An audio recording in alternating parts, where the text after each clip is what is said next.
Sejam bem-vindos ao nosso shiur, a nossa classe sobre Purim. A festa de Purim é a festa mais alegre de todo o judaísmo, por várias razões. A principal, vou resumir um pouco da história de Purim, muitos já devem conhecer, mas o Haman foi o primeiro Hitler da história.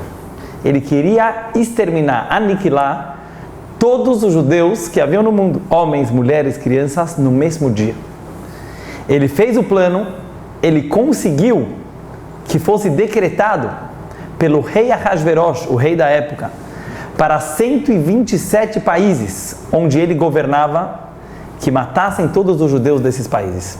Acontece uma reviravolta por vários motivos, o principal deles, porque Esther, a judia, é escolhida entre todas as mulheres do reinado para ser a esposa do rei Ahasverosh. E ele não sabia que ela era judia. E ela entra para o rei, depois de jejuar 3 dias e 3 noites, e pede para o rei: rei, eu sou judia, salva o meu povo. E o rei acaba revertendo a história. Purim acaba virando um dia de alegria. Em vez dos judeus morrerem, eles sobreviveram e ainda se vingaram daqueles que queriam exterminar o povo judeu. Vamos ver agora que, apesar da maioria das festas judaicas serem uma comemoração por uma salvação, cada festa tem uma mensagem, cada festa tem a sua essência, e por isso no judaísmo nós comemoramos cada festa de uma forma independente. Por quê? Porque não é apenas para relembrar algo do passado, uma salvação milagrosa, mas principalmente para reviver essa história no presente.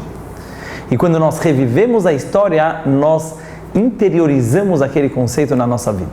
Mas para isso, nós vamos fazer várias perguntas sobre a festa de Purim e a Megilat Esther, que é a narração da história de Purim. E aí, quando você tem várias perguntas sobre um tema e você resolve todas as perguntas com uma única resposta, você percebe que essa deve ser a verdade sobre o assunto. Primeira pergunta, dizem nossos sábios: o único livro da Torá que continuará existindo na era messiânica, qual é? Megilat Esther. Todos os livros bíblicos e sagrados vão sumir, vão se anular. Por algum motivo, os sábios sabiam que o único livro que continuará existindo é Megilat Esther. E aí eu pergunto para vocês, por quê? Afinal, a Megilat Esther, ela é o único dos 24 livros da Torá, o único dos 24 livros bíblicos que não aparece nenhuma vez o nome de Deus. Até mesmo o Shir HaShirim, o poema romântico, Cântico dos Cânticos do rei Salomão, aparece uma vez o nome de Deus. A Megilat Esther, 10 capítulos, não menciona uma vez sequer o nome de Deus. Então a minha primeira pergunta é esse paradoxo. O único livro que não aparece o nome de Deus é o livro que vai continuar existindo na era messiânica? Muito estranho.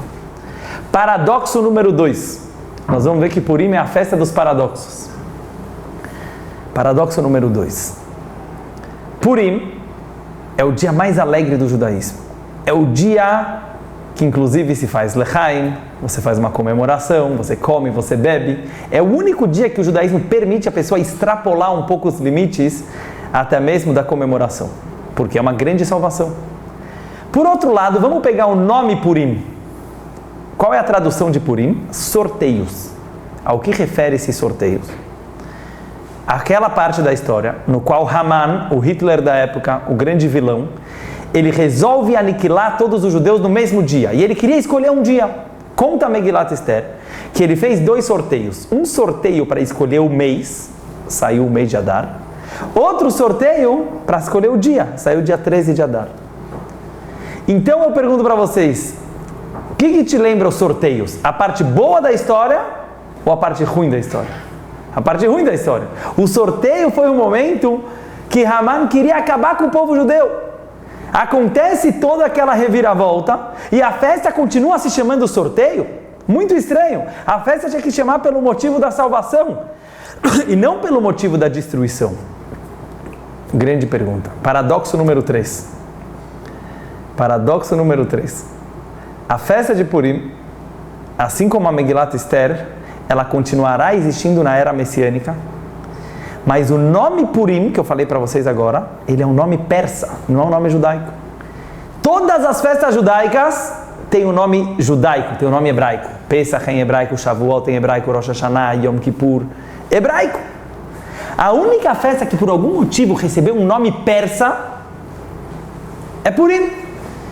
Significa que a única festa que continuará existindo na era messiânica é a festa que não tem um nome em hebraico. Mais um paradoxo. Paradoxo número 4. A palavra Megilat Esther, que é o nome do livro que nós temos a mitzvah de ler em Purim, ela própria é um paradoxo. Megillah em hebraico é revelação, vem da linguagem Gilui. Esther, o nome Esther significa ocultação. Megillah, revelação, Esther, ocultação. Então quando você fala Megilat Esther, isso próprio é uma contradição. Você está falando revelação, ocultação. O que significa isso? Mais um paradoxo. Mais um paradoxo. Vamos ver um pouco agora o que o Talmud fala para a gente fazer no dia de Purim. O Talmud fala uma frase um pouco estranha de se encontrar no judaísmo. Beba,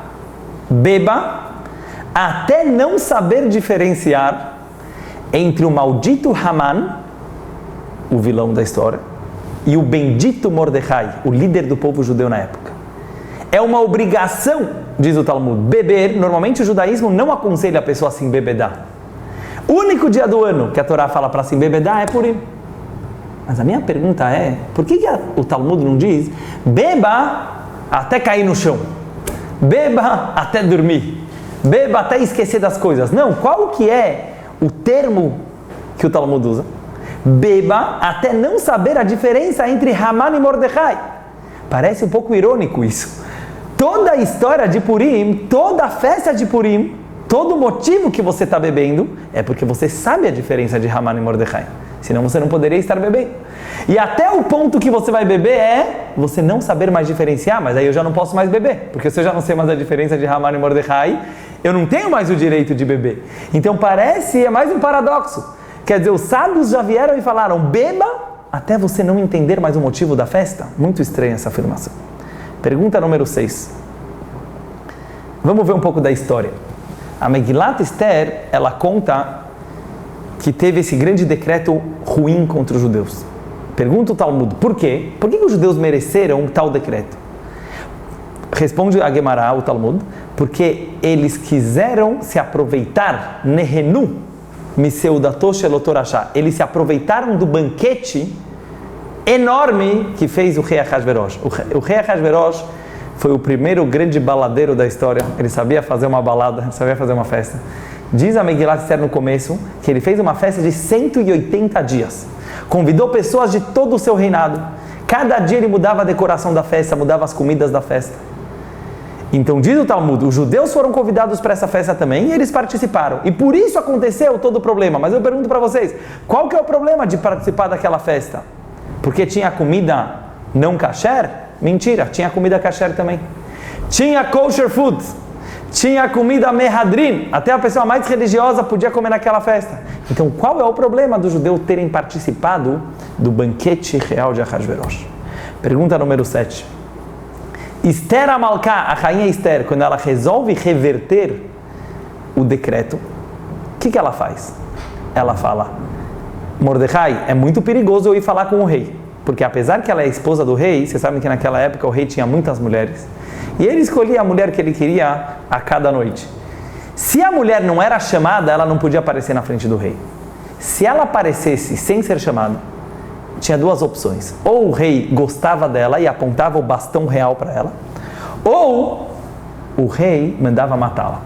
Então a Esther falou, eu não sou chamada para o rei faz 1 mês. Deve ser que o rei não está muito contente comigo. Será que vale a pena eu aparecer na frente dele? No final ela resolve ir. Quando Mordecai fala, Deus vai salvar os judeus de qualquer forma. Se você quiser ter um mérito que seja através de você, faça isso. E ela resolveu fazer. Mas qual foi a preparação de Esther para esse momento? Ela resolve jejuar 3 dias e 3 noites. Mandar o povo judeu inteiro jejuar 3 dias e 3 noites.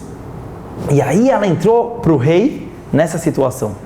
Eu pergunto para vocês, Qual é a melhor forma de você se preparar para uma reunião, principalmente que ela queria estar charmosa perante o rei? Ela devia ter ido para um spa, vai passar cremes e perfumes e banhos para o rei talvez gostar dela. Ela fez justo o contrário. Ela ficou jejuando. Imagina como fica uma pessoa depois de 3 dias de jejum, totalmente apática, totalmente sem sal. A beleza se deteriora. Por que será que a Esther resolveu fazer isso? É uma contradição. Se ela acha que Deus ia salvar o povo, não precisa falar com o rei. Se ela acha que é o connection dela, por ela ser a esposa do rei, que ela vai salvar o povo, então se prepara de maneira natural. Não, ela misturou. Ela jejuou e mesmo assim ela foi falar com o rei. Essas são as nossas 7 perguntas. Agora vamos ver qual é a mensagem, qual é a resposta, qual é a verdadeira história de Purim, e aí automaticamente vão se responder todas essas perguntas. Cada um de nós sabemos que na nossa vida existem 2 tipos de coisa. Tem coisas lógicas, tem coisas que fazem sentido, tem coisas naturais e tem coisas que fogem à nossa lógica, fogem ao nosso entendimento. Por um lado, a gente sabe que se você vai se esforçar, você tem mais chance de ter sucesso. Se você vai se dedicar, você tem mais chance de conseguir. Se você vai estudar, você vai entender mais as coisas. Isso faz parte do plano lógico do mundo. Mas todo mundo sabe que existem coisas que, por mais que a gente tente entender, não são explicáveis. Por que aconteceu de repente um tsunami agora no Japão e o bebê que estava na praia tinha que morrer? Por quê? Quem vai explicar? Por que eu me preparei tanto às vezes para um projeto e na hora H deu tudo errado? Não gostaram, mas eu me preparei, eu me esforcei. Por que uma pessoa que simplesmente nasceu jogando bem futebol vira milionário em pouco tempo?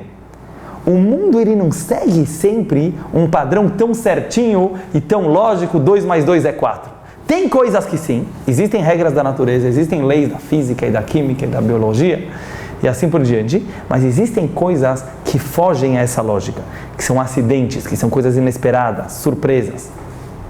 Por que existem esses 2 tipos de coisas? A Hassidut nos explica que tem 2 tipos de energia que Deus colocou na criação do mundo. Existe uma energia, que é a energia da lógica, que é a energia do natural, do limitado. Mas existe também uma energia aleatória, uma energia da sorte, uma energia do inesperado, da surpresa, do infinito. Essas 2 energias se misturam no cosmos e elas estão em tudo que a gente faz. Por isso, num relacionamento, por exemplo, tem coisas que fazem sentido, você se dedica para ela, ela se dedica para ele, tem uma harmonia, parece que está tudo dando certo. De repente, no próprio relacionamento, quando está super bom, acontece alguma coisa que um dos lados não esperava. As pessoas elas não são previsíveis. Até um certo ponto sim, até outro não. Então essa brincadeira, esse jogo da vida, que mistura regras de lógica com surpresas, faz parte da vida de cada um. Para conseguir equilibrar essas 2 forças, o que as pessoas fazem? Muita gente opta por um dos lados. Tem pessoas que resolvem levar a vida de maneira totalmente irracional, como se a vida fosse um quebra-cabeças, como se a vida fosse um jogo de xadrez. E eles falam assim, Mexer, essa peça vai dar nisso, vai dar naquilo. E eles fogem ao máximo de surpresas e de coisas inesperadas. Pode ser que por um tempo essas pessoas realmente consigam viver essa vida certinha, regrada, mais quadrada. Mas quando essa pessoa for pega por algo que ela não esperava, que vai contra os seus planos, que vai contra as regras que ela se colocou no jogo, provavelmente ela vai se decepcionar, vai ser muito difícil. Tem gente que resolve fazer o contrário. O que eles fazem? Eles percebem, já que nessa vida não tem justiça, uma pessoa se esforça pra caramba e não consegue, o outro não se esforça nada, ele consegue. Esse se comporta bem, às vezes se dá mal, aquele se comporta mal, então eu vou levar uma vida aleatória. Eu vou curtir a vida, eu vou curtir o momento. Eu não vou ficar vivendo a vida de uma forma de causa e consequência, ação e reação. Não, deixa eu me entregar para a sorte da vida. Isso é Purim. Purim é sorteio. Não é por acaso que a festa chama sorteio. É o sorteio da vida. Por que a festa chama Purim? Porque essa festa veio nos ensinar que essa energia aleatória que ela existe no universo, essa energia das surpresas, do inesperado, ela também pode ser captada, eu não vou dizer entendida, mas a pessoa ela pode viver também de acordo com essa energia. Vamos tentar entender como isso funciona. Muita gente acha que a religião ela é algo muito certinho, um pouco monótono, um pouco, como nós podemos chamar isso? Um pouco lógico demais. Por quê? É como se a pessoa achasse que ela entende tudo. E parece que às vezes os religiosos ou os rabinos, tudo tem uma resposta. Tudo tem uma resposta. Ah, rabino, por que eu estou me dando mal na vida? Não, talvez Deus está fazendo você sofrer um pouco, mas aí você vai ganhar o mundo vindouro. Certo? Você está sofrendo nesse mundo para ganhar o mundo vindouro. Ah, mas por que eu estou fazendo essa boa ação e mesmo assim eu não estou vendo bons resultados na minha vida? Não, porque nesse mundo é assim, mas no mundo espiritual é diferente. Tudo tem uma explicação, tudo parece que tem que dar alguma desculpa para dar certo. Isso leva que a pessoa tem uma vida no qual tudo ele quer achar sentido, tudo ele quer achar explicação. Então ele tem regras, ele tem horários, ele tem hora para comer, ele tem hora para dormir, ele tem hora para rezar. E vira uma vida aparentemente mais quadrada. Por isso muita gente se afasta da religião, porque ele fala, você acha que a vida é tão certinha assim? Você acha que a vida é tão lógica assim? Vai curtir a vida, vai para a praia, vai para a balada. Por quê? Porque nessa vida mais aleatória, aparentemente, tem muito mais graça, tem muito mais novidade. Esse eu acho que é o grande segredo, porque que hoje em dia tem tantas baladas e tanta gente gosta disso. Qual é o segredo? Qual que é o mistério da balada? O mistério da balada é o inesperado.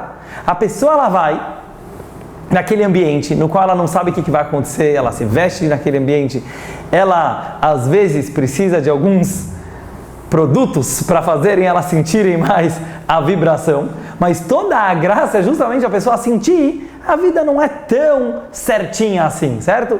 Tem surpresas, às vezes ela sai mais satisfeita, ela sai insatisfeito, mas ela foi em busca daquela surpresa. A mesma coisa no futebol. Por que pessoas gostam tanto de torcer para um time de futebol? Não tem sentido nenhum, não tem lógica nenhuma.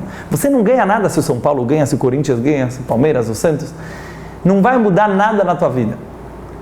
O Pato jogava ontem no Corinthians, hoje ele joga no São Paulo. Você continua torcendo para o mesmo time. Mas as pessoas se matam por isso. As pessoas vão, vibram, elas ficam felizes se o time ganhou, fica triste se o time perdeu. Qual é a graça? Mais uma vez, é a graça do aleatório. É a graça, às vezes o time ruim ganha, o bom perde. Às vezes sai uma goleada, você não sabe quanto que vai dar. Esse prazer da gente ganhar algo que a gente não estava esperando, não de acordo com o nosso esforço, é muito gostoso. Pega o vício do cassino também. Purim, sorteio. Qual que é o vício do cassino? A pessoa pode ganhar dinheiro trabalhando, mas aí tem que se esforçar, você vai ganhar limitado. O gostoso é, vou lá, colocou no número, fui sorteado. O que isso demonstra? Demonstra que você pode ganhar muito mais do que aquilo que você se esforçou. Mas o principal motivo que as pessoas buscam esse tipo de entretenimento, esse tipo de diversão, é porque isso leva ele a curtir, a entrar numa vibe, entrar numa energia totalmente diferente, no qual a vida não parece algo tão certinho, no qual a vida não parece algo tão lógico. E é muito gostoso esse prazer. Agora eu pergunto para vocês, vocês acham que o judaísmo é contra isso? Vocês acham realmente que a religião judaica, ela vem falar para você, não, a vida é quadrada, certinha, não tenta ver as coisas de uma forma suprarracional? Com certeza não. E essa é a lição de Purim. Purim é a festa mais sagrada do judaísmo. Eu vou explicar para vocês por quê. Purim vem falar, lógico que é importante ter uma vida regrada, tem coisas que fazem sentido, tem que se esforçar para conseguir as coisas. Mas o objetivo não é você achar que tudo faz sentido, que você entendeu tudo, que agora você sabe todos os mistérios da criação. Com certeza não. Uma pessoa que acha isso, infelizmente, ele é o coitado. Uma pessoa que ela acha que ela entende tudo, ela acha que ela tem todas as respostas da vida, talvez é a pessoa mais afastada de Deus. Porque Deus não é quadradinho. Deus não é lógico. Ele criou a lógica, mas Deus está muito acima da lógica. Sabe por que serve a lógica pela Kabbalah? Sabe por que serve toda a razão humana? Não para você entender Deus, não para você entender a vida. Você nunca vai entender, porque a vida está muito acima da lógica. É para você entender o quanto você não entende. É para você perceber a tua humildade perante o todo.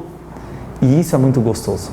Quando você consegue interiorizar e perceber através da lógica, porque a lógica exige que existe alguma coisa acima da lógica.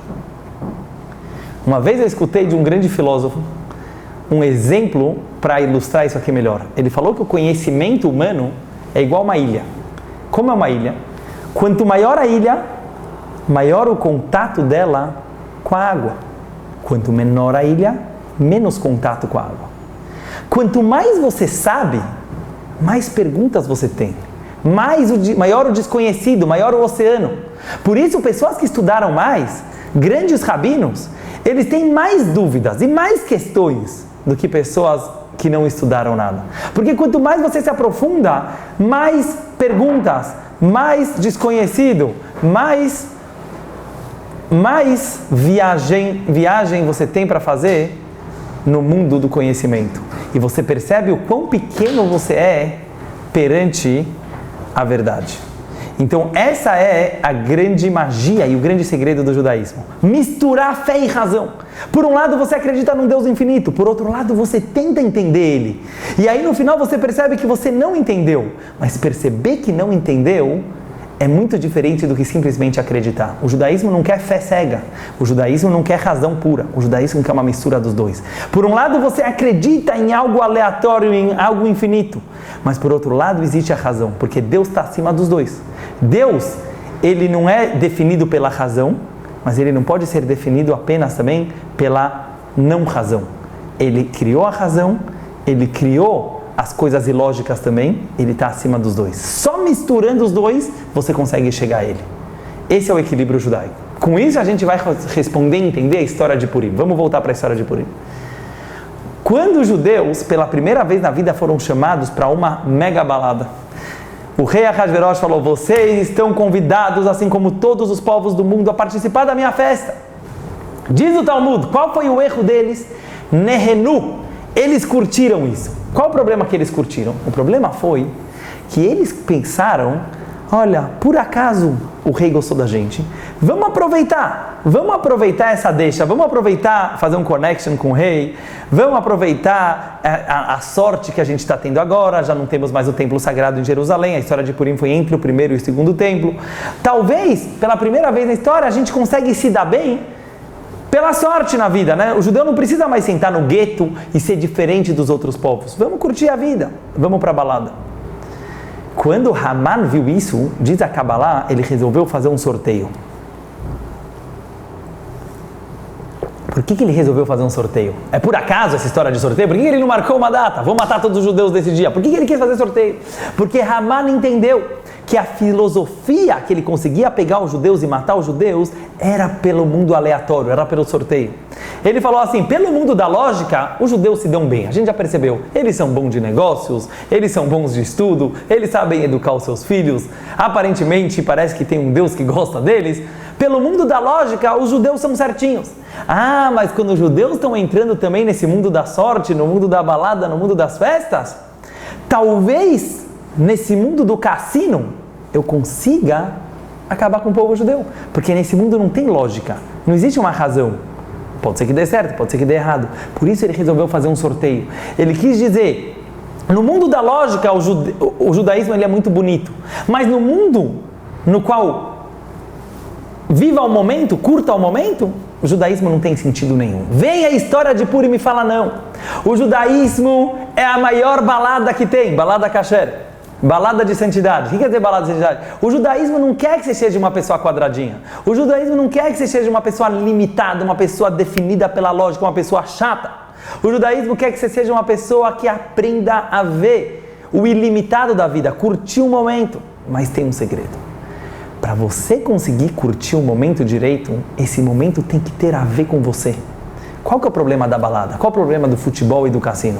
O problema é que aquilo é muito legal, é muito gostoso, mas não tem nada a ver com a tua vida. Quando você volta para a realidade, você fala: meu, isso não é o dia a dia, isso não sou eu. O judaísmo quer que o infinito, que o ilimitado seja parte de você. E para isso precisa misturar duas coisas. Tem que ter regras e tem que ter ilimitado. Por um lado, você curte o momento. Quando você reza, por que tem tanta reza no judaísmo? Não é só para fazer pedidos para Deus.